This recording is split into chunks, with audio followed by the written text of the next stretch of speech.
يا أيها الذين آمنوا إذا قيل لكم تفسحوا في المجالس فافسحوا يفسح الله لكم وإذا قيل انشزوا فانشزوا يرفع الله الذين آمنوا منكم والذين أوتوا العلم درجات والله بما تعملون خبير. بسم الله الرحمن الرحيم. السلام عليكم ورحمة الله وبركاته.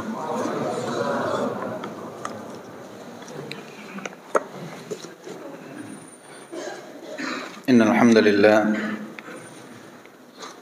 نحمده ونستعينه ونستغفره. Sesungguhnya segala puji adalah milik Allah Subhanahu wa taala. Kepadanya lah kita memuji, memohon pertolongan dan memohon ampunan. Wa na'udzu billahi min syururi anfusina wa sayyiati a'malina, dan kita berlindung kepada Allah dari kejahatan jiwa dan keburukan amalan perbuatan kita. May yahdihillahu fala mudilla lahu wa may yudlil fala hadiyalah. Siapa yang Allah Subhanahu wa taala berikan petunjuk, tidak ada yang dapat menyesatkannya, dan siapa yang Allah sesatkan, tidak ada yang dapat memberikan petunjuk baginya. Wa asyhadu an la ilaha illallah rabbi wahdahu la syarika lah wa asyhadu anna Muhammadan abduhu wa rasuluh. Dan kita bersaksi tidak ada yang berhak disembah selain Allah Subhanahu wa taala, Rabb kita, zat yang maha esa, tiada sekutu baginya. Dan kita bersaksi bahwa Nabi Muhammad adalah hamba dan utusan Allah. Ya ayyuhalladzina amanu taqullaha haqqa tuqatih wa la tamutunna illa wa antum muslimun. Wahai orang-orang yang beriman, bertakwalah kalian kepada Allah dengan sebenar-benarnya takwa, dan janganlah kalian wafat kecuali dalam keadaan Islam. Ya ayyuhan nas ittaqu rabbakum alladzi khalaqakum min nafsin wahidah wa khalaqa minha zawjaha wa batha minhuma rijalan katsiran wa nisaa. Wahai sekalian manusia, bertakwalah kalian kepada Allah Subhanahu wa taala, Rabb kalian yang telah menciptakan kalian dari jiwa yang satu, yang darinya lah Allah jadikan pasangan, dan dari keduanya lah Allah Subhanahu wa taala karuniakan keturunan yang banyak laki-laki dan wanita. Wattaqullaha alladzi tasaaluna bihi wal arham. Bertakwalah kalian kepada Allah yang kalian saling meminta dengan menyebut namanya, dan peliharalah silaturahim. Innallaha kana 'alaikum raqiba. Sesungguhnya Allah Subhanahu wa taala Maha mengawasi atas diri-diri kalian. Ya ayyuhalladzina amanu taqullaha wa qulu qawlan sadida. Wahai orang-orang yang beriman, berkatalah perkataan yang benar. Yuslih lakum a'malakum wa yaghfir lakum dzunubakum. Yang dengannya Allah akan perbaiki amalan kalian dan mengampuni dosa-dosa kalian. Wa may yuti'illaha wa rasulahu faqad faza fawzan 'azima. Siapa yang taat kepada Allah dan Rasulnya, maka sungguh dia telah mendapatkan kemenangan yang besar. I'lamu fa inna asdaqal hadithi kitabullah. Ketahuilah sebaik-baik ucapan adalah kitabullah, firman Allah. Wa khairal hadi hadi Muhammadin sallallahu alaihi wasallam. Dan sebaik-baik petunjuk adalah petunjuk Nabi Muhammad sallallahu alaihi wasallam. Wa syarral umuri muhdatsatuha. Dan seburuk-buruknya amalan adalah amalan yang diada-adakan. Wa kullu muhdatsatin bid'ah. Dan setiap perkara yang diada-adakan dalam agama adalah kebid'ahan. Wa kullu bid'atin dhalalah. Dan kebid'ahan itu sesat. Wa kullu dhalalatin finnar. Dan kesesatan itu tempatnya adalah di neraka. Amma ba'du. Ayyuhal ikhwah rahimani wa rahimakumullah. Alhamdulillah wa syukrulillah atas segala nikmat dan karunia yang Allah Subhanahu wa taala limpahkan kepada kita, yang mana kita sekarang hampir berada di sepertiga dari bulan Sya'ban, 1 bulan menjelang bulan Ramadan. Kita sekarang berada di tanggal 9 Sya'ban, bulan yang paling banyak dilalaikan oleh manusia, yang mana Nabi SAW bersabda, "Dzalika syahrun yaghfulun nasu anhu baina Rajabin wa Ramadan." Bulan Sya'ban adalah bulan yang paling banyak dilalaikan oleh manusia. Dia terletak di antara 2 bulan yang mulia, yaitu bulan Rajab sebagai salah satu dari 4 bulan suci selain Dzulqa'dah, Dzulhijjah dan Al-Muharram, dan dengan bulan Ramadan, bulan keistimewaan, bulan yang penuh dengan kemuliaan. Bulan Sya'ban ini berada di pertengahan di antara 2 bulan tersebut. Nabi SAW itu banyak sekali berpuasa di bulan Sya'ban. Bahkan Aisyah radhiyallahu anha menyebutkan, "Fama ra'aitu Rasulullah sallallahu alaihi wasallam istakmala siyam syahrin illa Ramadan, wa ma ra'aituhu aktsara siyaman minhu fi Sya'ban." Tidak pernah aku melihat Nabi sallallahu alaihi wasallam berpuasa 1 bulan penuh kecuali di bulan Ramadan. Dan tidak pernah aku melihat Nabi sallallahu alaihi wasallam paling banyak berpuasa selain Ramadan itu di bulan Sya'ban. Tidak pernah Aisyah lihat Nabi berpuasa di bulan lain sebanyak puasanya Nabi di bulan Sya'ban. Maka hal ini pernah ditanyakan juga kepada Nabi sallallahu alaihi wasallam, mengapa Nabi sallallahu alaihi wasallam banyak sekali berpuasa di bulan Sya'ban?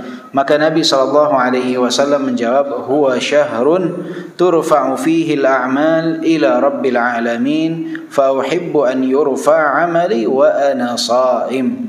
Begitulah sabda Nabi di dalam hadis yang diriwayatkan oleh Imam Ahmad dan An-Nasa'i, bahwa pada bulan tersebut, kata Nabi, adalah bulan pengangkatan amalan. Maka aku menyukai, kata Nabi, saat diangkatnya amalanku, aku dalam keadaan berpuasa.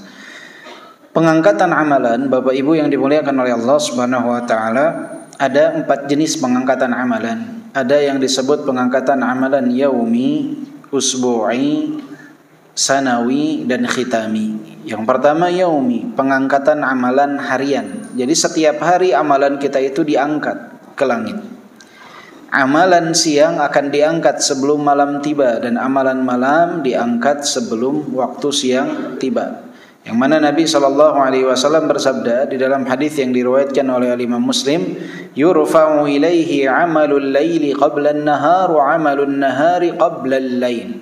Diangkat amalan malam itu sebelum siang dan amalan siang sebelum waktu malam. Ini yang disebut pengangkatan amalan yaumi di setiap hari. Makanya kita disuruh untuk beramal soleh di 2 penghujung waktu tersebut.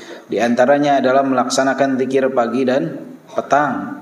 Melaksanakan amalan zikir pagi dan petang. Momentum menjelang diangkatnya amalan seorang hamba. Kemudian juga di sepertiga malam terakhir di waktu sahur, sebelum waktu fajar tiba, kita pun diperintahkan untuk banyak berdoa kepada Allah Subhanahu wa taala.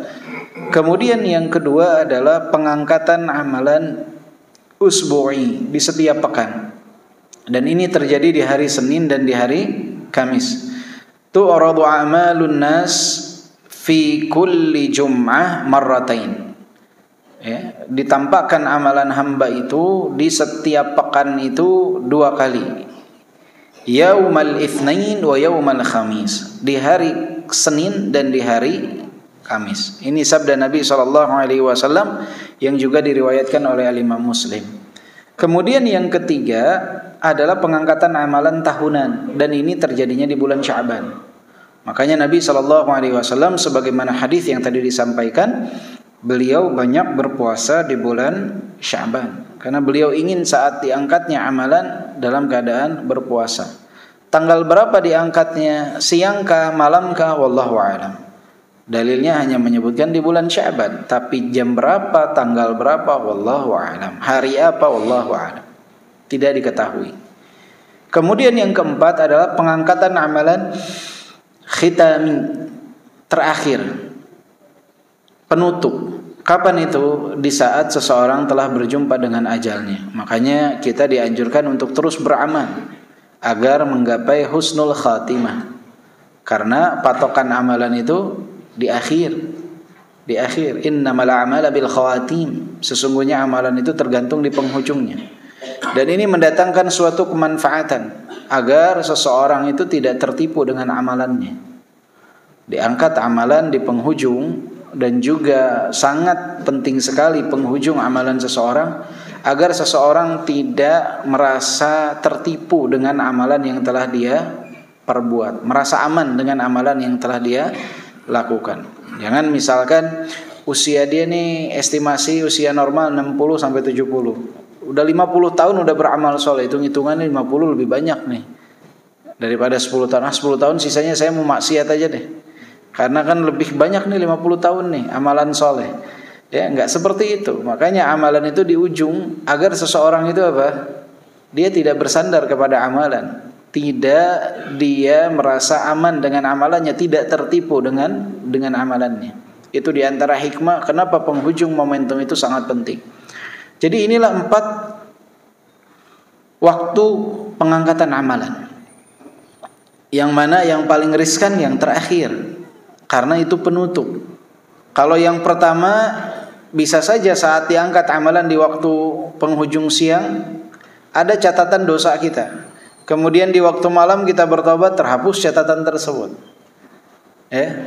Atau di bulan ini kita bermaksiat, datang di bulan pengangkatan amalan, terhapus amalan kita yang buruk tersebut. Tapi kalau khitami sudah terangkat, tidak bisa terhapuskan kembali. Sudah tertutup momentum bagi kita untuk beramal. Maka manfaatkanlah keberadaan kita di bulan Sya'ban, karena ini adalah bulan pengangkatan amalan. Dan bulan Sya'ban ini Bapak Ibu yang dimuliakan oleh Allah Subhanahu wa taala sangat luar biasa. Bahkan Salamah Ibni Khalil pernah mengatakan, kana yuqalu syahru Sya'ban syahrul qurra. Dahulu para salaf menyebut bulan Sya'ban ini dengan bulannya pembaca Al-Qur'an. Jadi kalau bulan Ramadan disebutnya bulan Al-Qur'an, maka bulan Sya'ban ini bulannya Al-Qurra, para pembaca Al-Qur'an. Karena pembaca Al-Qur'an ini melakukan persiapan di bulan ini untuk berjumpa dengan bulannya Al-Qur'an. Ya, dia kalau bahasa orang mau olahraga, dia pemanasan dulu tuh di bulan ini. Kalau enggak nanti bisa kram. Hasil yang akan didapat dari pertandingan itu sangat berpengaruh kepada bagaimana seseorang berlatih, melakukan pemanasan. Oleh sebab itu disebutkan oleh Abu Bakar Al-Balkhi, Syahrul Rajab Syahrul Zara. Bulan Rajab itu adalah bulan penanaman bibit. Wa Syahrul Sya'ban Syahrul Suqi Zara. Bulan Sya'ban adalah bulan penyiraman terhadap bibit tersebut, menyirami tanaman. Wa syahru Ramadan syahru hasadi zara. Bulan Ramadan adalah bulan menuai hasil. Jadi kalau mau hasilnya maksimal di Ramadan, itu sangat bergantung kepada bulan-bulan sebelumnya, terutama di bulan Sya'ban, yang dia rempet sekali dengan bulan Ramadan, yang sangat berdekatan dengan bulan Ramadan. Orang kalau mau bertanding sepak bola, mau main bulu tangkis, dia nggak pemanasan, baru 5 menit kram dia, ditandu keluar lapangan, nggak bisa melanjutkan pertandingan. Ya, bahaya. Makanya semua pemain itu pasti dia berlatih dulu sebelum bertanding, pemanasan dulu agar tidak kram. Dan ini yang terjadi di dalam pertandingan selama kita berada di bulan Ramadan. Banyak yang baru sampai hari ketiga sudah kram dia dengan amalan ketaatan, sudah tersingkir dari arena pertarungan mencari keridhaan Allah Subhanahu wa taala. Bayangkan di bulan Ramadan, di malam pertama tarawih, itu masjid full sampai keluar. Sampai seluruh DKM masjid itu berpikir bagaimana masjid ini bisa menampung jamaah, berpikir untuk diluaskan tuh. Mungkin malam itu langsung rapat, nih kayaknya kita harus melakukan perluasan, harus pasang tenda nih. Baru disusun rencananya hari keempat sudah berkurang. Akhirnya di pertengahan Ramadan ya jamaah yang biasa sholat maghrib ya itulah yang sholat tarawih. Jamaah yang biasa sholat isya itulah mereka yang sholat tarawih. Terpental, banyak yang pergi dari arena pertarungan. Sama dengan Al-Quran pun mereka baca hari pertama 1 juz, kedua 1 juz, 3, hari keempat setengah juz. Cita-citanya di hari kelima mau dia tambah jadi 1,5 juz. Ternyata hari kelima malah jadi 1/4 juz. Dan terus akhirnya selesai Ramadan 5 juz pun tidak dia selesaikan. Lelah. Kenapa? Karena tidak melakukan persiapan sebelum bulan Ramadan. Karena jiwa ini perlu latihan, perlu untuk kita berlatih. Ini bulan Ramadan banyak yang kram. Akhirnya sibuknya bukan dengan tarawih, bukan dengan baca Al-Quran, tapi sibuknya dengan memikirkan bagaimana berbuka puasa. Itu saja. Diawali dari pencarian makanan berbuka. Dia banyak melalaikan waktu di sana. Padahal dia bisa saja pergi dari sektor 3 misalkan nih ke depan, ke dekat jalan utama, beli makanan, balik lagi udah pakai motor. Untuk beli makanan 5 menit 10 menit selesai. Tapi itu nggak dia lakukan. Daripada keluar dari komplek ke kanan, dia ambil ke kiri. Ke kiri terus dia ke Cimanggu. Dari Cimanggu ya terus sampai ke Mawar. Mawar dia nggak belok kanan juga Pak, terus ke atas kelilingin dia Kebon Raya. Kayak kalau Kasari terus muter ke bawah ke Empang, kemudian ke Gunung Batu, terus ke Dramaga, pertigaan, balu kanan ke atas, baru beli makanan. Sampai ke rumah habis waktu 2 jam. Padahal 5 menit 10 menit bisa dia lakukan. Ketika ditanya kenapa, ngabuburit kata dia. Jadi bukan ngabuburit sebetulnya, dia ingin membuang waktu. Padahal waktu di bulan Ramadan ini berharga. Waktu di bulan Ramadan ini emas. Buat apa dia buang-buang waktu tersebut? Kalau di perjalanan dia sambil mendengarkan tausiah, mendengarkan tilawatul Quran, baiklah. Tapi ini rata-rata tidak melakukan hal tersebut. Maka harus bisa pintar memaksimalkan waktu. Selain sibuk mencari makanan berbuka, sibuk buka bersama. Itu tiap tahun. Dan sudah diagendakan. Biasanya mulainya buka bersama itu adalah di akhir pekan pertama Ramadan. Nanti kalau kita Ramadan hari Sabtu, belum tuh Sabtu Ahad belum ada buka bersama. Mulainya Sabtu berikutnya. Dan itu terus tiada henti. Sabtu pertamanya nanti nih berarti bertepatan dengan tanggal 8 Ramadan. Itu buka bersama teman-teman SD. Masih ada grupnya Pak ya? Ahad teman-teman SMP. Senin teman SMA tanggal 11 tuh. Tanggal 12 teman kampus, teman kuliah. Tanggal 13 teman kerja di perusahaan lama. Betul. Berikutnya teman kerja di perusahaan baru yang sekarang. Kemudian warga komplek buka bersama. Setelah itu keluarga dari ayah kita, keluarga besarnya. Kemudian keluarga besar ibu kita. Kemudian keluarga besar mertua laki-laki. Keluarga besar mertua wanita. Kemudian keluarga besan anak pertama. Besan anak kedua. Subhanallah. Selesai Ramadan, tinggal menyisakan waktu mudik. Ini udah selesai. Dan buka bersamanya rata-rata bukan dekat masjid, beres makan, sholat, kemudian balik lagi makan, kemudian persiapan tarawih. Enggak, rata-rata terlalaikan dari sholat. Karena biasanya makan di restoran yang kapasitasnya 200-300 orang, musolanya hanya mencakup 5-10 orang saja. Akhirnya bergantian sholatnya. Akhirnya di penghujung waktu sholat maghribnya, isyanya bablas, tarawihnya bablas. Sayang, ini Ramadan. Manfaatkan sebaik mungkin. Jika memang harus ada buka bersama, cari tempat yang dekat masjid, sehingga sholatnya itu tidak terlalaikan. Cari banyak restoran yang di samping masjid, yang dekat dengan masjid. Itu lebih utama. Dan paling nyaman Ramadan itu di rumah buka itu. Paling enak buka di rumah. Buka di rumah juga cukup kurma atau air putih, sesuatu. Nggak ada dalilnya harus yang manis-manis. Jadi yang ada itu adalah rutab, kurma ya atau air putih. Rutab, kurma atau air putih atau apapun lah, silahkan berbuka dengannya. Kemudian ke masjid dulu bapak-bapak nih sholat maghrib, baru balik lagi ke rumah. Jangan beres adzan buka makan terus. Jadi seakan-akan akan kehabisan kalau sholat dulu. Dan juga di masjid kadang tidak memberikan jeda waktu yang cukup untuk orang berbuka. Adzan qomat langsung. Orang baru buka di rumah udah lari-larian. Isyanya pun sama. Mau kemana? Padahal beres isya rata-rata pada duduk-duduk saja kan. Kasih jeda waktu antara adzan maghrib sampai sholat maghrib. Ini Ramadan, orang banyak yang berbuka di rumahnya. Kasih dia kesempatan makan kurma ataupun apapun untuk berbuka, minum, berwudu. melangkahkan kaki ke masjid. Estimasi berapa? Kalau biasanya 5 menit, kasih 10 sampai 15 menit kalau di bulan Ramadan. Kemudian nanti isyanya tidak masalah untuk dimundurkan. Adzan terlebih dahulu boleh, atau adzannya pun diakhirkan juga tidak masalah. Atau adzan dulu, nanti sholatnya pukul berapa gitu dimundurkan setengah jam dari adzan misalkan. Biar orang yang makan dulu tuh sudah turun makanannya. Jadi orang nggak buru-buru, tidak buru-buru. Santai, tenang gitu. Kan nyaman. Ramadan akan terasa nyaman. Maka itu yang harus kita persiapkan dari sekarang adalah berlatih menjelang bulan Ramadan.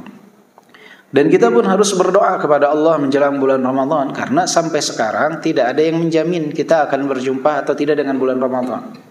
Berapa banyak tahun-tahun sebelumnya orang sudah berjumpa dengan tanggal 29 Sya'ban, di waktu asar dia sholat, ternyata tidak berjumpa dengan waktu maghrib, wafat, Allah wafatkan dia.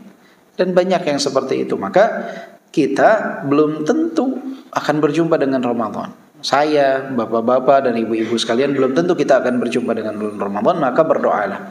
Di antara doa Yahya ibn Abi Katsir adalah Allahumma sallimna li Ramadan wa sallim lana Ramadan wa tasallamhu minna mutaqabbala. Ya Allah, berikanlah taufik kepada kami untuk kami dapat berjumpa dengan bulan Ramadan. Berikan keselamatan kepada kami untuk dapat berjumpa dengan bulan Ramadan. Dan berikanlah taufik kepada kami untuk dapat beramal di dalam bulan Ramadan, dan terimalah amalan kami terutama di bulan Ramadan. 3 yang beliau minta untuk berjumpa, minta untuk beramal, dan minta untuk amalannya diterima. Karena banyak manusia yang dia tidak punya kesempatan berjumpa dengan bulan Ramadan, maka kita minta untuk berjumpa dengan bulan Ramadan. Ada yang berjumpa dengan bulan Ramadan tapi dia tidak beramal di bulan Ramadan. Tidak beramal sama sekali. Dia hanya mengganti waktu siang dengan malam, malam dengan siang. Malam dia begadang, selesai sholat subuh dia tidur sampai zuhur. Beres sholat zuhur tidur sampai asar. Beres sholat asar dia mencari berbuka. Keliling dia. Apa yang dia lakukan dengan puasanya? Apa yang dia kerjakan dengan puasanya? Mending kalau malamnya itu dia habiskan dengan beribadah.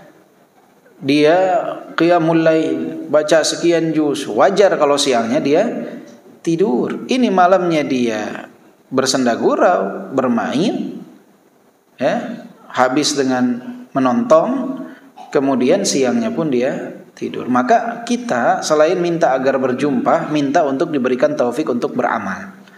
Dan juga banyak orang yang beramal, amalannya nggak diterima, tertolak. Maka mintalah agar amalan kita diterima. Berapa banyak orang dia beramal tetapi amalannya tertolak karena bercampur dengan segala bentuk penghancur amalan, dari riya, sum'ah dan lain sebagainya. Kemudian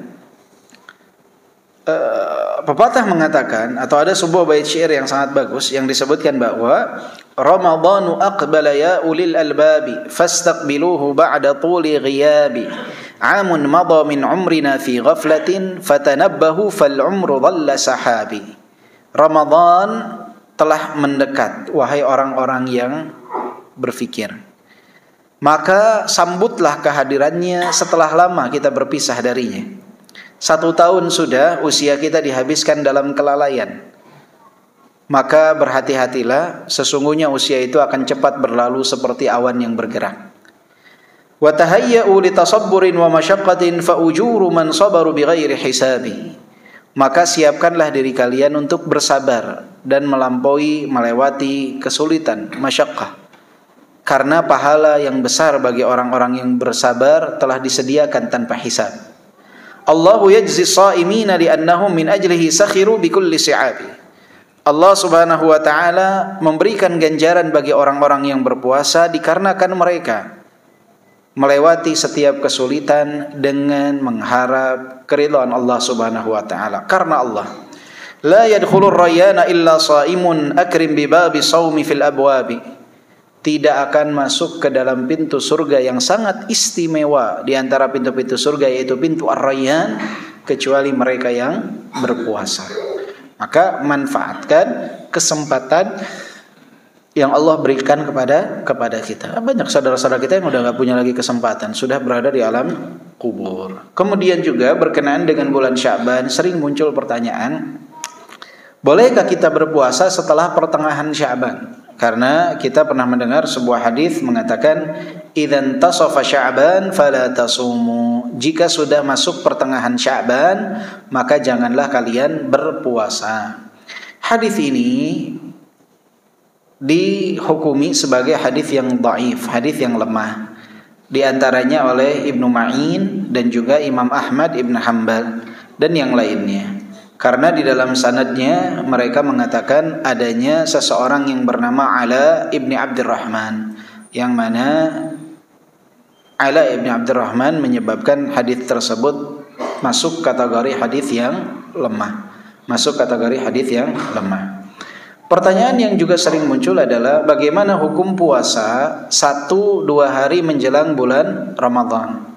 Misalkan jika nanti Ramadan hari Sabtu tanggal 1 Maret, kemungkinan maka 1-2 harinya itu hari Jumat dan Kamis.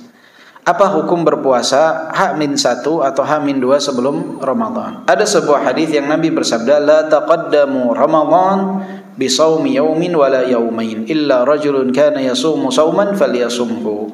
Janganlah seseorang mendahului Ramadan 1 dan 2 hari sebelum Ramadan, kecuali seseorang yang dia memang berpuasa, maka hendaknya dia berpuasa. Dari hadis ini para ulama menyebutkan yang pertama, jika seseorang berpuasa H-1 H-2 dengan niat tujuan sebagai bentuk kehati-hatian, mungkin saja Ramadan telah masuk, maka ini adalah perbuatan yang dilarang, yang diharamkan. Bahkan Ammar bin Yasir mengatakan, man shoma al-yawma alladhi yasum alladhi yashukku bihin nas faqad asa Abul Qasim. Siapa yang berpuasa di hari yang manusia ragu di dalamnya, maka dia telah bermaksiat kepada Rasulullah sallallahu alaihi wasallam. Jadi bukan perbuatan baik. Puasa H-1 H-2 dengan tujuan kehati-hatian itu bukan perbuatan baik. Kemudian yang kedua, jika seseorang berpuasa karena kewajiban seperti mengqadha, membayar kafarah atau membayar nazar, boleh tidak? Jawabannya boleh. Dibolehkan oleh para ulama. Kenapa? Karena itu adalah sesuatu yang wajib. Misalkan ada wanita yang dia belum bayar hutang, dia lupa, baru ingat. Hari Kamis itu dia boleh gak berpuasa? Boleh. Hari Jumatnya boleh gak berpuasa? Boleh. Karena apa? Itu jadi kewajiban bagi mereka. Yang ketiga, jika seseorang niatnya itu puasa sunnah, misalkan puasa Senin Kamis, berjumpa tuh dengan hari Kamis H-2, atau dia terbiasa puasa Daud, berjumpalah dia dengan hari Jumat, puasa apa? Puasa Daud, Rabu, Jumat misalkan, atau dia puasanya Selasa, Kamis, boleh gak dia berpuasa? Maka di sini ada 2 pendapat. Al-Hasan rahimahullah berpendapat bahwa hukumnya makruh. Sedangkan Al-Imam Syafi'i dan Al-Imam Ahmad Ibn Hanbal dan yang lainnya berpendapat jika merupakan suatu kebiasaan, memang dia biasa puasa sunnah, maka dibolehkan. Karena tidak mungkin dia berniat dengan tujuan kehati-hatian. Jika memang dia terbiasa, biasa Senin Kamis, biasa puasa Daud, gak masalah, lanjut saja puasanya. Kalau memang terbiasa. Jadi yang dilarang itu kapan? Jika niatnya sebatas kehati-hatian, itu yang dilarang. Bukan ketaatan, justru bentuk kemaksiatan. Dan ini hikmah yang ada dalam syariat Islam. Rasulullah SAW itu mencegah tanattu di dalam beragama, berlebih-lebihan dalam beragama. Karena kalau dibuka bab ini, orang bisa puasa dari bulan Rajab, Sya'ban, Ramadan 3 bulan langsung. Maka di stop hal tersebut. Kenapa? Agar orang bisa memberikan sesuatu yang menjadi hak bagi tubuhnya, hak bagi keluarganya. Dan biasanya kalau di lingkungan kita, tentunya di Jawa Barat, itu ada istilahnya mereka mengadakan cucurak ya sebelum Ramadan ya.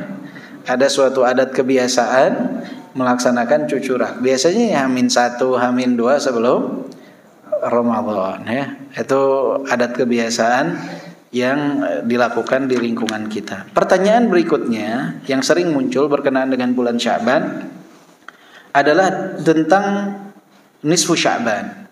Tentang nisfu Sya'ban. Adakah keutamaan tentang malam nisfu Sya'ban ini? Yang pertama, ada disebutkan hadis, "Idza kanat lailatun nisfi min Sya'ban faqumu lailaha wa sumu naharaha." Jika di malam nisfu Sya'ban, maka dirikanlah malamnya dengan ibadah, dengan salat, dan siangnya dengan berpuasa. Hadis ini dihukumi oleh para ulama sebagai hadis yang maudhu', hadis yang palsu.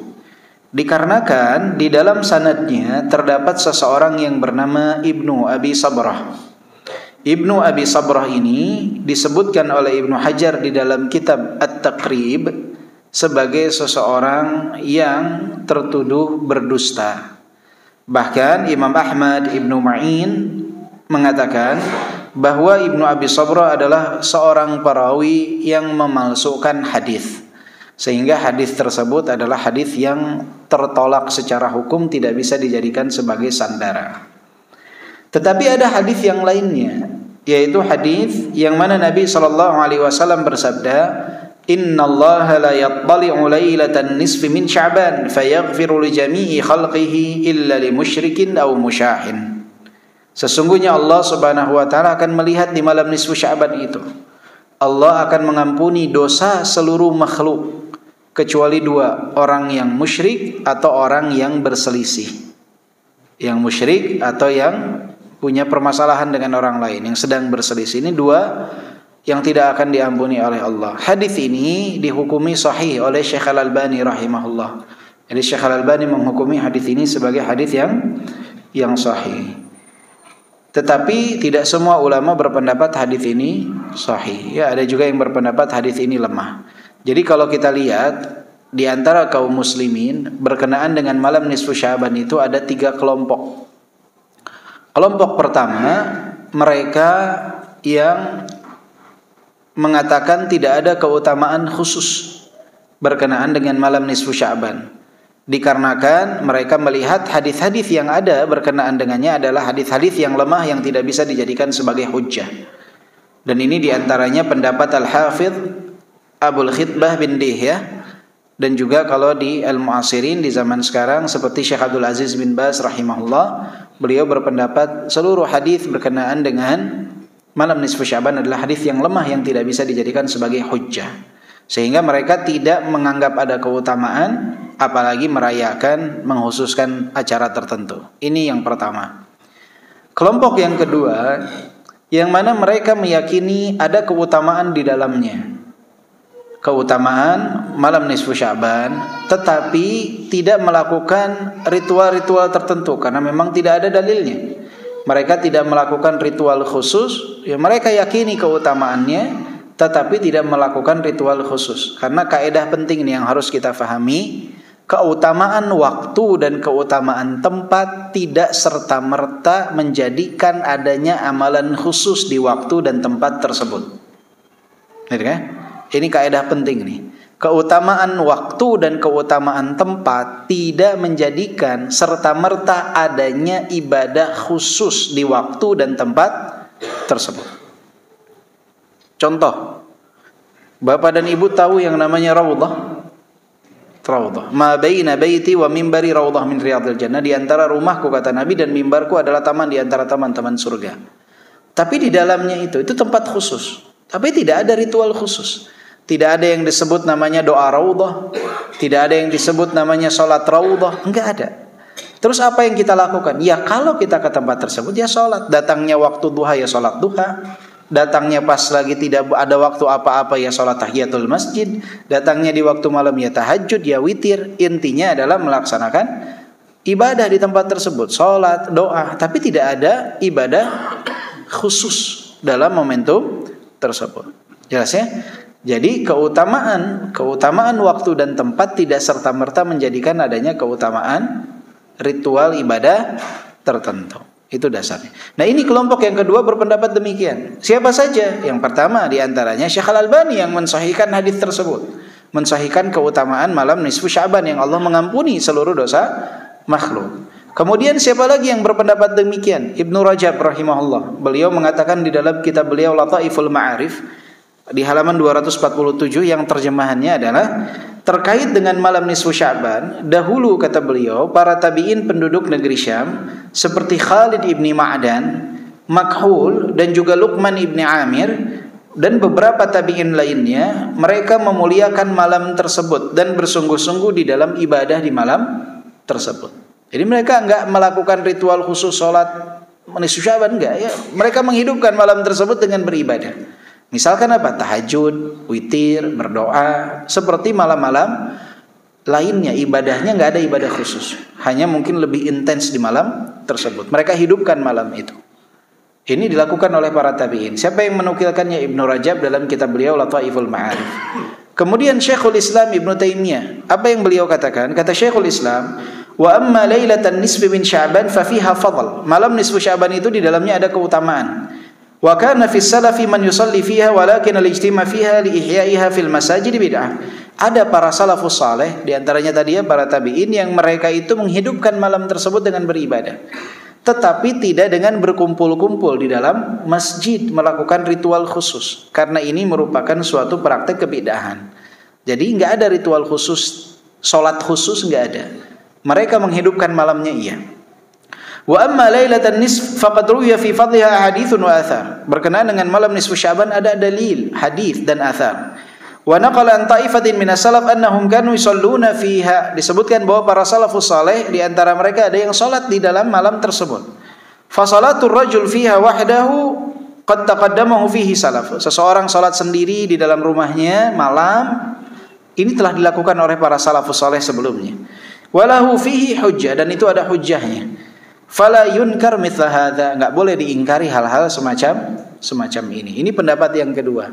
Jadi mereka menganggap ada keutamaan, mereka menghidupkan malam tersebut tetapi tidak melakukan ritual khusus. Jadi berhenti pada dalil yang ada.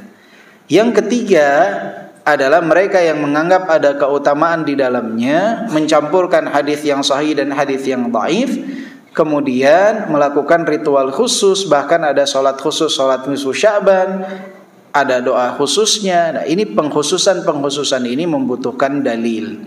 Karena tidak boleh kita mengkhususkan sesuatu yang tidak ada landasan dalil. Jadi jika Bapak Ibu sekalian dapat lebih condong kepada pendapat yang mana nih? Pendapat pertama atau pendapat kedua? Karena ini yang terlihat ada dalil. Pertama, mereka melemahkan semua hadisnya. Malamnya malam biasa saja.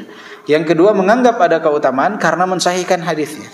Tetapi tidak ada ritual-ritual tertentu. Kapan malam nisfu Sya'ban? Kemungkinan malam Jumat nanti ya, malam Jumat nanti. Itu berkenaan dengan Sya'ban. Semoga pertanyaan di benak kita berkenaan dengan bulan Sya'ban bisa terjawab dengan apa yang tadi kita bahas. Jika nanti ada yang belum jelas bisa lewat pertanyaan kertas. Nah, kita lanjut pembahasan kita sekarang. Afwan mukadimahnya kepanjangan. Kita masuk pembahasan kita dari kitab Fawaidul Fawaid, dan kita masuk ke dalam bab yaqinus istijabatid du'a, keyakinan diijabahnya apa? Doa. Di sini disebutkan asasu kulli khairin an ta'lama anna ma sya'allahu kana wa ma lam yasha' lam yakun. Pilar utama setiap kebaikan adalah di saat engkau mengetahui bahwa apa yang Allah kehendaki akan terjadi, pasti terjadi, dan apa yang Allah Subhanahu wa taala tidak kehendaki tidak mungkin akan terjadi. Ini pondasi dasar.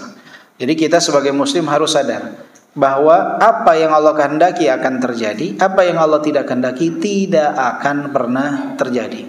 Jadi kita sadar nih, segala kehendak ada di sisi Allah Subhanahu wa taala. Fatayaqana hina idzin annal hasanati min ni'amihi fatashkurahu 'alaiha wa tatadarra'a ilaihi an la yaqta'aha 'anka wa anna as-sayyi'ati min khidlanihi wa 'uqubatihi fatabtahila ilaihi an yahula bainaka wa bainaha wa la yakilaka fi fi'lil hasanati wa tarkis sayyi'ati ila nafsik. Ketika kita faham bahwa semua itu atas kehendak Allah, jadi maka jadilah, tidak jadi maka tidak jadi, semua atas kehendak Allah. Disinilah kita harus yakin bahwa setiap amalan kebaikan yang kita lakukan dan setiap kebaikan yang kita dapatkan itu berasal dari nikmat Allah Subhanahu wa taala, maka kita harus bersyukur kepada Allah dan memohon kepada Allah agar Allah tidak memutus nikmat tersebut atas diri kita. Dan di saat kita melakukan keburukan atau mendapatkan keburukan, maka ketahuilah itu adalah dari penelantaran Allah Subhanahu wa taala dan hukuman Allah Subhanahu wa taala kepada kita, yang mana menjadikan kita harus memohon kepada Allah Subhanahu wa taala agar kita dijauhkan dari keburukan tersebut dan agar tidak disandarkan kepada diri kita dalam berbuat kebaikan dan meninggalkan keburukan. Jadi mana? Di saat kita tahu semua itu dari Allah, semua atas kehendak Allah, maka kita faham baik buruk yang kita dapatkan, takdir baik dan buruk itu semua dari Allah Subhanahu wa taala. Di saat kita mendapatkan kebaikan, ini berasal dari nikmat Allah Subhanahu wa taala, maka apa yang harus kita lakukan? Bersyukur dan memohon agar Allah tidak putus nikmat ini. La in syakartum la azidannakum. Jika kalian bersyukur, aku akan tambahkan nikmat. Dan tidak bersyukurnya kita akan memutus nikmat itu. Wala in kafartum inna adzabi lasyadid, kata Allah. Jika kalian kufur, azabku sangat pedih. Ini berkenaan dengan kebaikan. Dengan keburukan, kita sadar di saat kita melakukan keburukan demi keburukan, ini adalah bentuk pembiaran Allah kepada diri kita. Ini bentuk hukuman Allah Subhanahu wa taala kepada diri kita. Karena hukuman dari kemaksiatan adalah ketika seseorang melakukan kemaksiatan demi kemaksiatan berikutnya. Itu adalah bentuk hukuman dari Allah Subhanahu wa taala. Allah biarkan kita berada dalam kemaksiatan. Allah biarkan kita bersandar kepada diri kita, itu adalah salah satu bentuk hukuman yang sangat besar. Karena kita ini makhluk yang lemah. Bagaimana mungkin kita bersandar kepada diri kita dalam beramal? Maka ketika kita melihat diri kita dalam posisi yang jauh dari Allah Subhanahu wa taala, segera mohon kepada Allah agar kita dijauhkan dari keburukan tersebut dan agar Allah tidak menyandarkan, tidak menelantarkan kita. Tetapi kita memohon kepada Allah, Allah tidak membiarkan kita.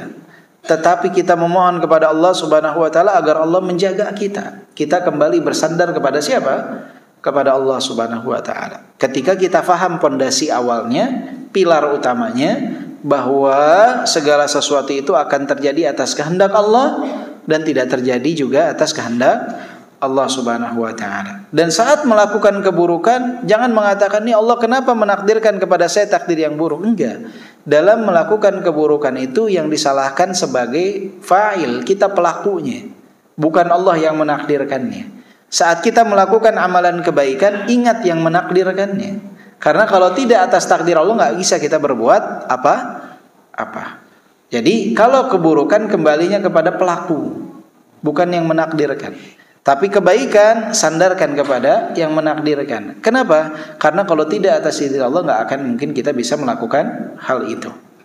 Kenapa kalau kita melakukan keburukan tidak disandarkan kepada Allah? Kenapa yang disalahkan kita sebagai pelaku? Karena Allah tidak mungkin menzalimi kita.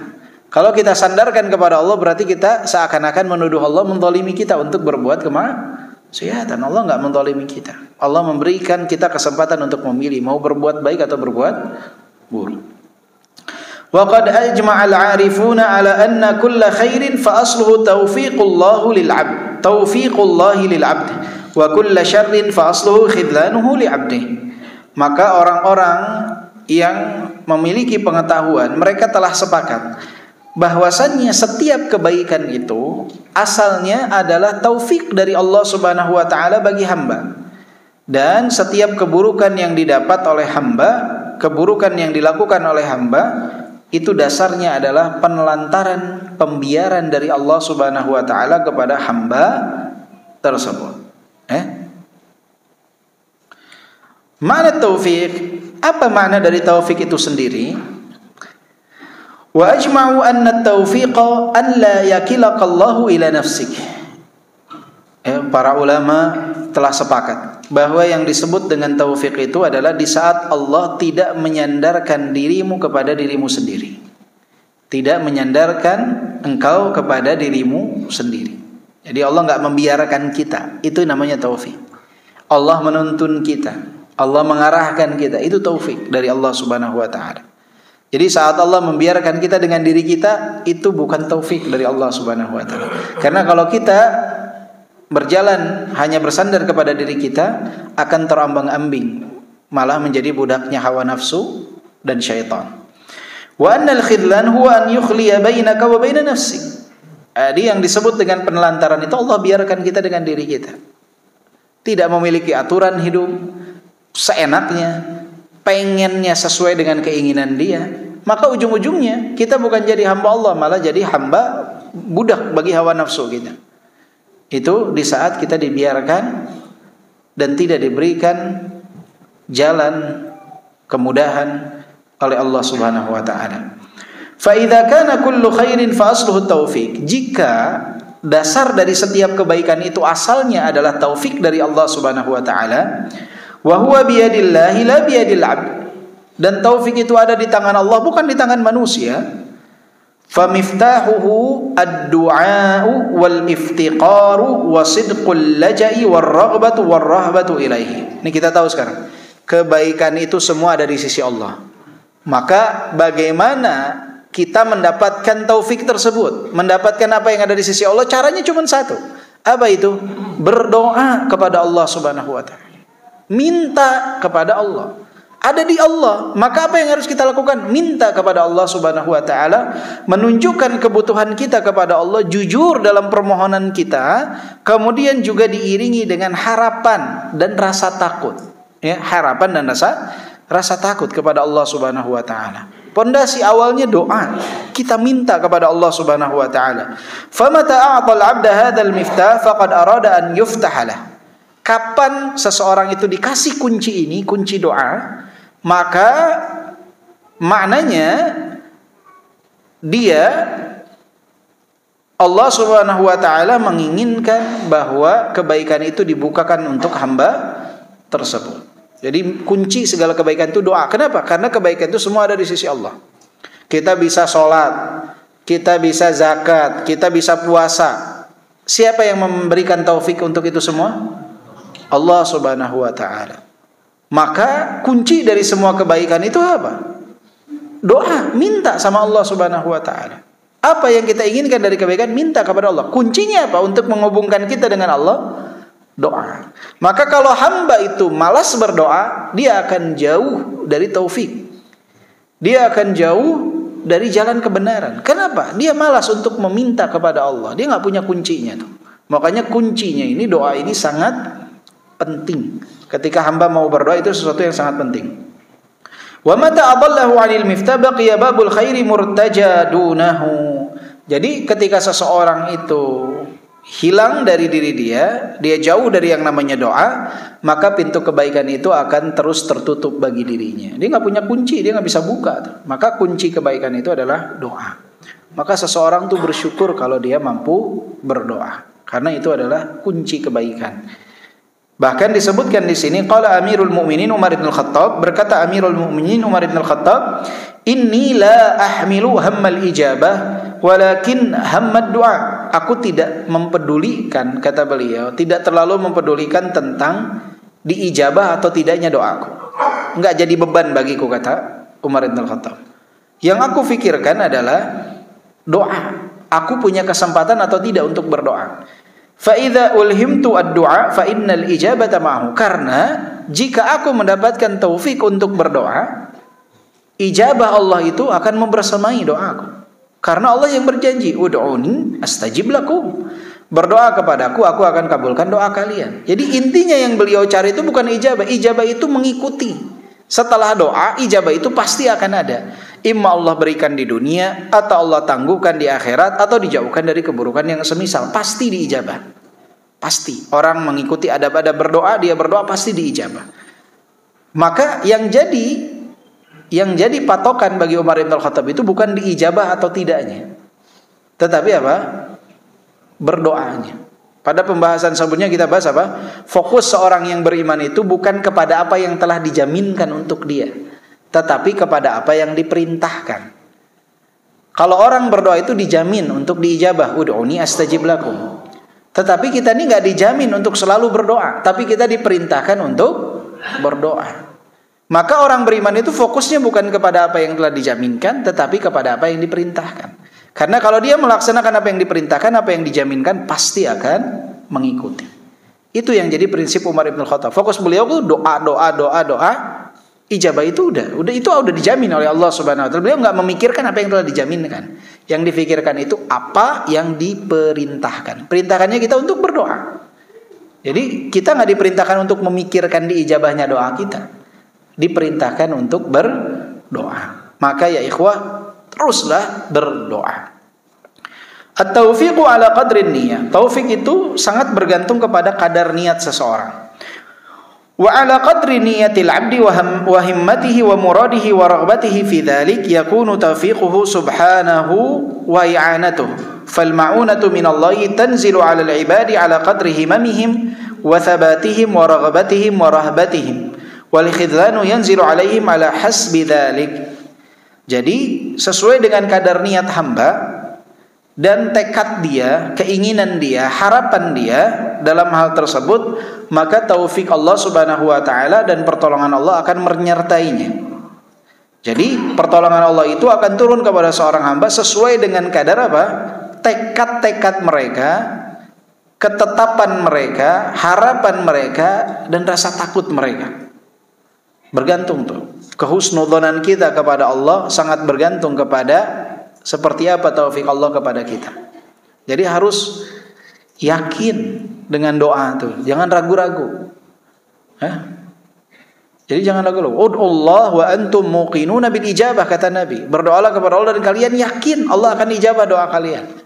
Jadi keyakinan kita ketika berdoa kepada Allah ingin mendapatkan taufik itu menjadi sebab sebesar apa taufik itu kita dapatkan.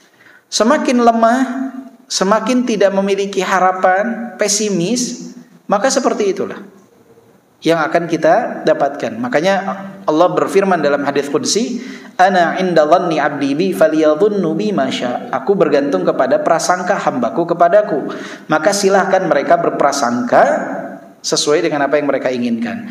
Wal khidlanu yanzilu 'alaihim 'ala hasbi dzalik. Dan penelantaran pun sangat bergantung kepada hal tersebut. Jadi kalau orang pesimis, nggak punya harapan, nggak punya keinginan, nggak mau dia berdoa, ya udah Allah akan telantarkan dia.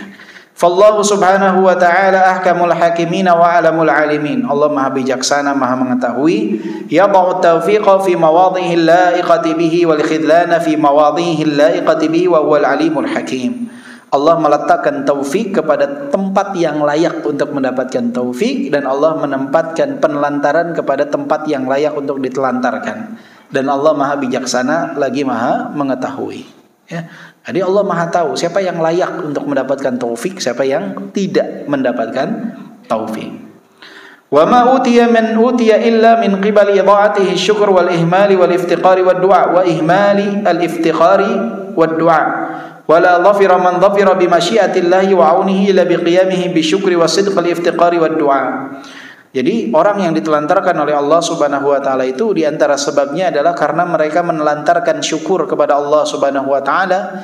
Mereka tidak merasa membutuhkan sesuatu dari Allah Subhanahu wa taala, dan mereka menelantarkan doa, enggak mau berdoa, enggak mau bersyukur, merasa enggak butuh, merasa bisa sendiri.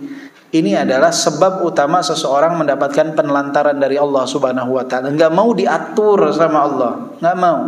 Allah kasih peraturan enggak mau, pengen gimana saya. Akhirnya itu adalah bentuk penelantaran yang akan dia dapatkan.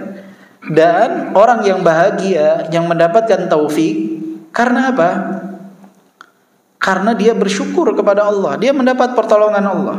Dia betul-betul menunjukkan rasa butuhnya dia kepada Allah, dan dia berdoa kepada Allah Subhanahu wa taala, maka dia akan mendapatkan pertolongan Allah Subhanahu wa taala, dia akan mendapatkan taufik dari Allah Subhanahu wa taala.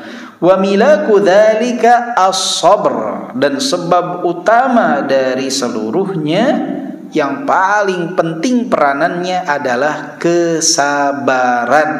Fa innahu minal imani bimanzilati ra'si minal jasad. Karena kesabaran dalam keimanan itu seperti kepala dalam tubuh. Fa idza quti'a ar-ra'su fala baqa'a lil jasad. Kalau tanpa kepala, maka tubuh itu tidak ada sesuatu yang akan bertahan lagi. Seseorang mungkin hidup tanpa tangan, seseorang mungkin hidup tanpa kaki, seseorang mungkin hidup bahkan tanpa kelamin, seseorang hidup tanpa mata, tapi seseorang nggak ada yang hidup tanpa kepala. Pernah lihat gak ada orang hidup tanpa kepala? Nah itulah yang namanya kesabaran dalam keimanan. Jadi kalau orang nggak sabar dalam 3 hal ya, sabar dalam ketaatan, menjauhi kemaksiatan dan mendapatkan musibah, maka tidak ada keimanan bagi dia, hilang. Coba orang nggak sabar saat tertimpa musibah, layakkah disebut beriman? Dia meronta-ronta, mencela takdir, mencela Allah. Ya. Dia nggak sabar dalam ketaatan, meninggalkan kewajiban. Dia nggak sabar dalam menjauhi kemaksiatan. Maka keimanan ini kadarnya akan berkurang, bahkan hilang di saat kesabaran itu tidak ada. Makanya para ulama menyebutkan kedudukan kesabaran dalam keimanan itu adalah seperti kepala dalam tubuh. Jika tidak ada kepala, tubuh nggak berfungsi, nggak manfaat, sudah nggak ada yang namanya kehidupan.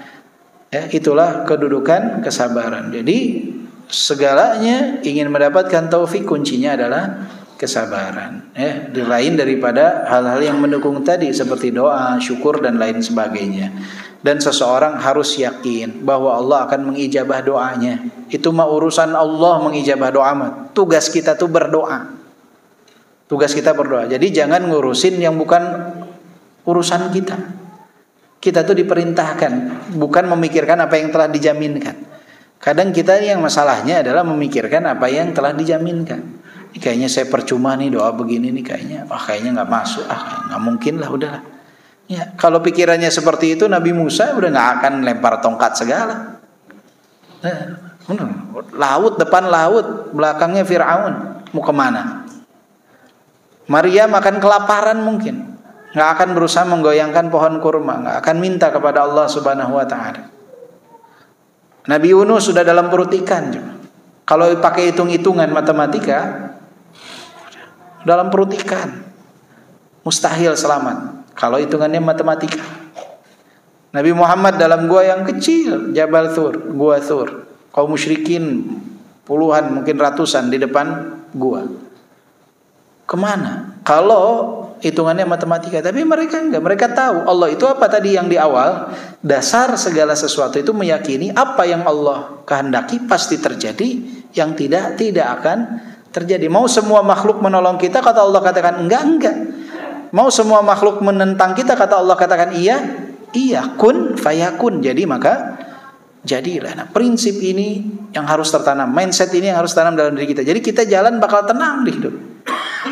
Tidak akan memikirkan apa yang bukan menjadi sesuatu yang harus kita pikirkan. Di antaranya adalah diijabahnya doa. Itu Allah yang menjamin. Udah selesai. Tugas kita itu adalah berdoa. Dan jangan merasa, saya kebanyakan nih berdoa. Banyak yang begitu, kebanyakan dah, cukup lah. Allah itu semakin senang. Bedanya Allah dengan makhluk kan begitu. Kalau makhluk kita minta tolong sekali, 2 kali, 3 kali, orang udah malas. Bahkan kalau minta tolong kita bayar sekalipun, orang sudah malas tidak? Malas. Kadang beda kan. Bapak coba datang ke toko, misalkan datang ke toko, saya mau beli sayur ya, orangnya udah timbang. Pak, ini ganti Pak sayur ini Pak, kayaknya kurang bagus. Dia pindahkan lagi. Pas sudah timbang lagi, Pak ganti lagi. Udah begitu mukanya udah cemberut deh. Padahal kita apa? Beli. Kita minta tolong diganti aja sayur yang satu dengan sayur yang lain, dia nggak nyaman. Manusia tuh, padahal kita beli. Tapi Allah Subhanahu Wa Taala, semakin banyak kita meminta, semakin dekat kita dengan Allah. Bukan semakin jauh. Semakin banyak meminta, semakin kita dekat dengan Allah. Allah semakin senang. Semakin jarang kita minta, Allah Subhanahu Wa Taala akan semakin senang kalau kita minta pada Allah Subhanahu Wa Taala. Jadi jangan segan untuk meminta kepada Allah, karena Allah Al-Ghani, zat yang maha kaya, nggak akan berkurang apa yang kita minta dari kekuasaan Allah Subhanahu Wa Taala, akan mengurangi sedikit pun.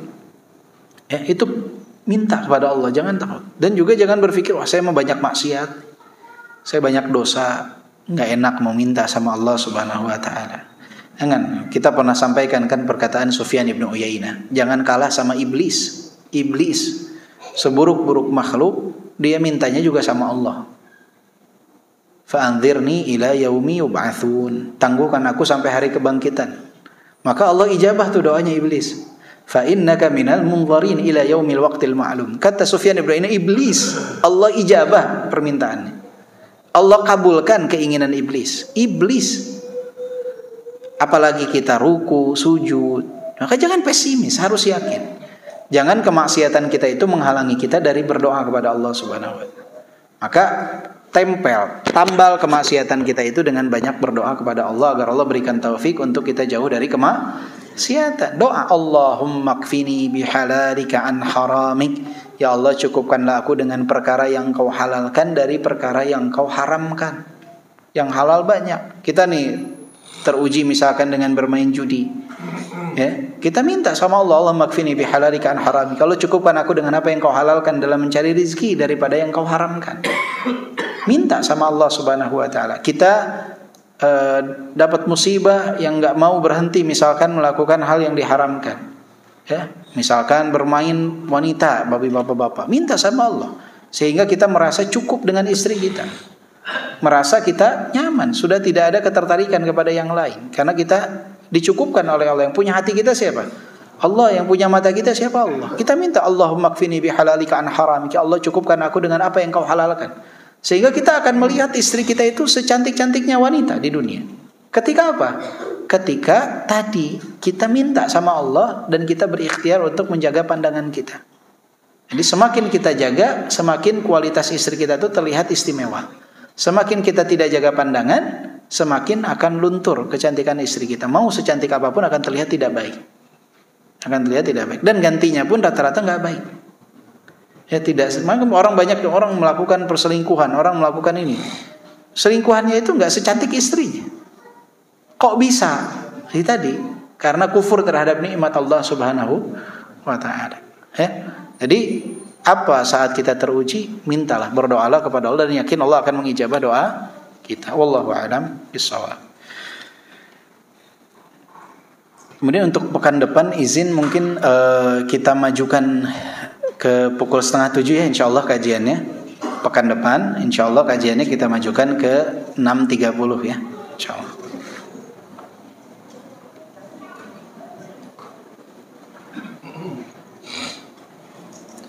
Bagaimana jika seorang wanita keluar rumah memakai parfum? Batasan aurat wanita yang hanya boleh terlihat bagian tangan sampai pergelangan atau telapak saja. Dan termasuk kaki, apakah boleh jika kaki hanya pakai sandalan saja tanpa pakai kaos kaki yang hanya sekedar beli sayur ke warung depan? Baik. Yang pertama, untuk wanita, dia menggunakan wewangian sebatas menghilangkan aroma tidak sedap pada tubuhnya dan tidak tercium oleh lawan jenis yang bukan mahram, enggak masalah. Tapi kalau sampai tercium oleh lawan jenis yang bukan mahram, itu tidak dibolehkan. Ya. Bahkan dalam sebuah hadis disebutkan wanita yang dengan sengaja keluar untuk aroma tubuhnya itu tercium oleh laki-laki yang bukan mahram dikatakan sebagai seorang wanita pezina, waliyadzubillah. Jadi hati-hati dengan akhwat, dengan wanita, gunakan parfum di dalam rumah. Ya, tapi bukan berarti keluar rumah harus bau, bukan. Tapi ketika keluar rumah tidak perlu menggunakan apa? Parfum. Tidak perlu menggunakan parfum, ya. Tidak perlu menggunakan parfum. Mungkin dia menggunakan deodoran sudah cukup. Ya. Jangan sampai tercium jalan sampai begitu. Dia buka kaca aja sampai satpam tercium aromanya. Jalan berapa meter tercium, ini enggak baik. Ya. Ini bukan ciri seorang wanita muslimah. Kalau mau berhias di dalam rumah, gunakan wewangian di dalam rumah. Kaos kaki itu tidak wajib. Yang wajib itu menutup kaki. Bisa tidak menutup kaki tanpa kaos kaki? Bisa, asalkan kain bajunya panjang. Makanya pakaian wanita itu adalah satu hasta dari mata kaki, itu sunnahnya. Segini nih dari mata kaki. Pakaian wanita itu menjular keluar. Dan jika dia terkena kotoran, maka langkah-langkah berikutnya akan membersihkan hal tersebut. Ya, jadi kalau misalkan tidak pakai kaos kaki nggak apa-apa. Yang penting pakaiannya menutupi kakinya. Kakinya tidak terlihat. Begitupun tangan sampai pergelangan. Usahakan wanita pakai manset kalau keluar rumah, ya, pakai manset.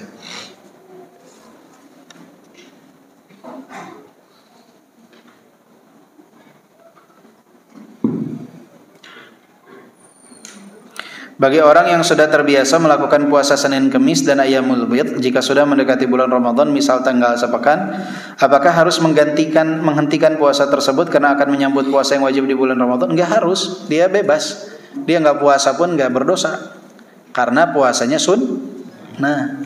Maka tadi disampaikan, boleh gak dia sampai berpuasa terus? Enggak apa-apa.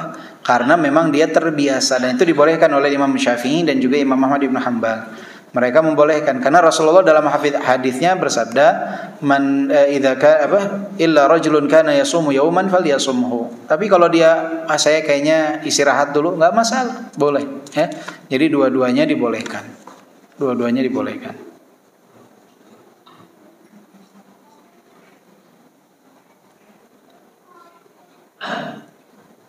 Ada beberapa masjid pada Ashrul Awakhir 10 hari terakhir Ramadan.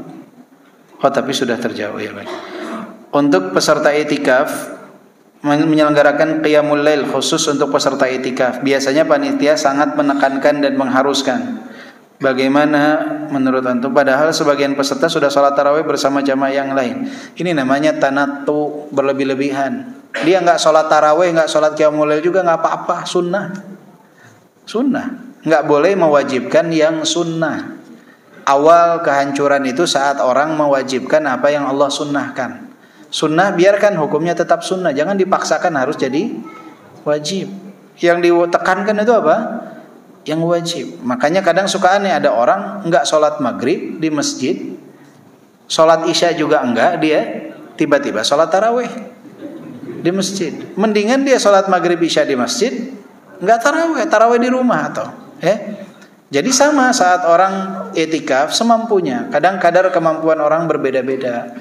Dia mau senang, ya saya mau baca Quran aja, biarkan dia baca Quran. Dia mau berzikir, ya asal misalkan tidak membuat keributan, tidak bermain. Kalau dia i'tikafnya mau baca Quran, mau zikir, mau sholat, ini adalah sunnah. Jadi tidak boleh dijadikan sebagai seakan-akan sesuatu yang wajib. Apalagi jika dia sudah sholat di awal malam bersama jamaah warga, malam dia saya nggak sholat, nggak apa-apa, tidak usah dijadikan sebagai sesuatu yang diributkan. Atau dia sholat, nanti saya sholat tarawihnya malam saja sekalian qiyamul lail, boleh tidak? Boleh, karena qiyamul lail, tarawih semua itu sholat malam, beda penyebutan saja. Tahajud, tarawih, qiyamul lail, hanya beda penyebutan saja, sama-sama semua sholat malam. Sama-sama sholat malam. Jadi tarawih itu biasanya dilaksanakan di bulan Ramadan di awal waktu. Kalau kita mau gak, boleh gak kita sholat malam, nanti malam nih beres isya saya mau sholat malam, beres sholat isya sebelum tidur, boleh gak? Boleh, karena waktu sholat malam itu dari ba'da isya sampai subuh. Hanya saja yang terbaiknya itu adalah di sepertiga malam terakhir. Ya, ketika seseorang tidur dulu disebutnya tahajud, kemudian bangun. Karena banyak orang yang nggak mau sholat malam karena dia bilang saya belum tidur, jadi nggak boleh tahajud. Tahajud, qiyamul lail hanya beda penyebutan. Tetapi itu juga sholat malam juga. Tahajud itu sholat yang disebutkan bagi mereka yang tidur terlebih dahulu di awal malam, bangun dia, itu disebut tahajud. Kalau orang nggak tidur dulu, boleh nggak dia sholat malam? Boleh, nggak ada yang melarang dia sholat malam. Hanya perbedaan penyebutan nama.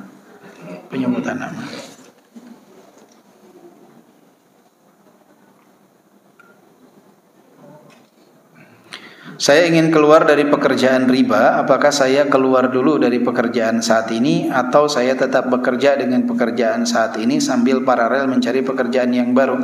Kalau saran saya keluar. Kalau memang di dunia riba. Karena riba ini dosanya luar biasa. Dosa teringan riba itu posisi tertinggi dalam zina. Riba itu ada 72 pintu. Yang paling ringan seperti seseorang berzina dengan ibu kandung. Coba. Zina apa yang lebih berat daripada berzina dengan ibu kandung? Zina dengan ibu kandung, berat tuh. Dan itu sejajar dengan paling ringan daripada apa? Riba. Tapi ingat, harus yakin. Jadi keluar tuh bukan nganggur, keluar itu mencari pekerjaan. Kalau tetap bekerja setahun, 2 tahun, 3 tahun bakal berat. Apalagi kalau saya dulu di dunia riba, saya gaji saya 10 juta. Saya nyari kerja harus yang 10 juta juga. Susah Pak sekarang Pak. Tanya pemilik usaha. Berapa ibaratnya beban mereka tuh sangat berat sekali. Beda dengan zaman dahulu. Sekarang itu sangat berat sekali. Seseorang itu untuk berusaha itu sangat luar biasa berat sekali.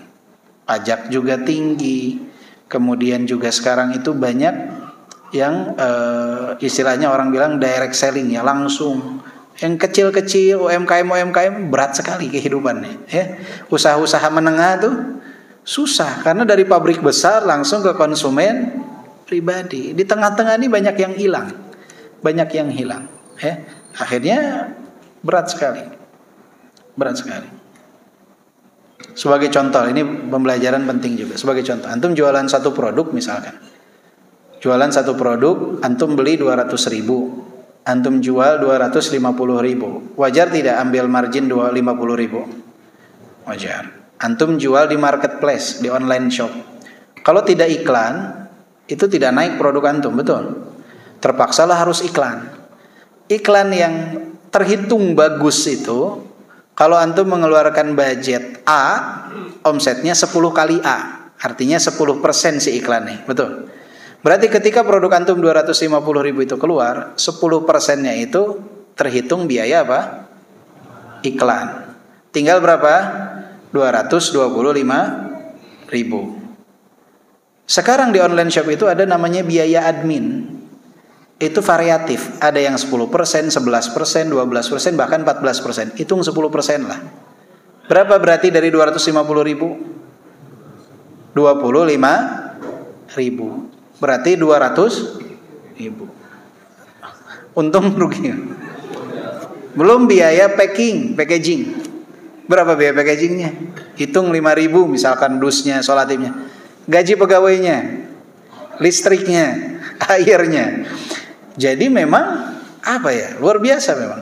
Kalau bukan karena Allah Subhanahu wa taala, mungkin sudah sangat banyak yang gulung tikar. Maka tanya kepada mereka yang buka usaha, itu luar biasa. Dan tetapi kalau tidak mengiklankan susah juga. Jadi produk yang marginnya 20% itu belum bisa menutup. Yang 30% juga kecekek di tenggorokan.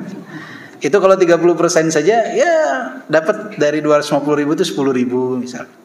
Ya, jadi tidak begitu besar. Maka kadang banyak orang yang dia bekerja di tempat awalnya dengan gaji A, karena tadi di dunia yang mudah didapatkan uang, kemudian melamar kerja di tempat B yang memang ngeril apa yang dia kerjakan, ingin gaji yang lebih tinggi atau setara, kalau nggak mau kerja.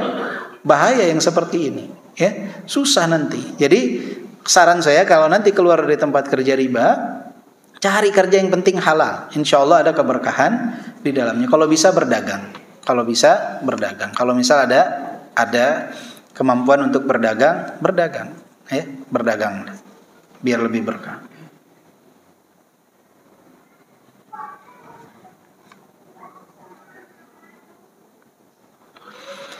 Bagaimana sikap kita waktu sholat subuh bersama imam yang melakukan kunut subuh? Apakah ikut angkat tangan atau diam saja?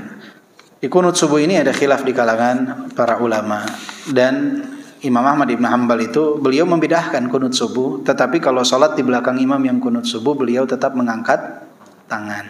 Tetapi ada juga para ulama yang mengatakan tidak boleh kita mengangkat tangan. Perkara di sini luas. Jadi kalau mengangkat tangan mangga, tidak pun tidak apa-apa. Jadi tidak usah menjadi suatu hal yang diributkan. Karena memang perbedaan dalam memandang hadis, ya. Apakah hadis tersebut adalah hadis yang dapat dijadikan sebagai hujjah, atau hadis tersebut hadis yang sudah tidak lagi dijadikan sebagai hujjah, hadis yang mansukh. Jadi ini ada perbedaan pandangan dalam masalah tersebut. Maka tidak masalah untuk mengangkat tangan, boleh, tidak pun tidak apa-apa, ya. Angkat tangan boleh, tidak pun tidak apa-apa. Angkat tangan mengikuti Imam Ahmad Ibn Hanbal tidak masalah.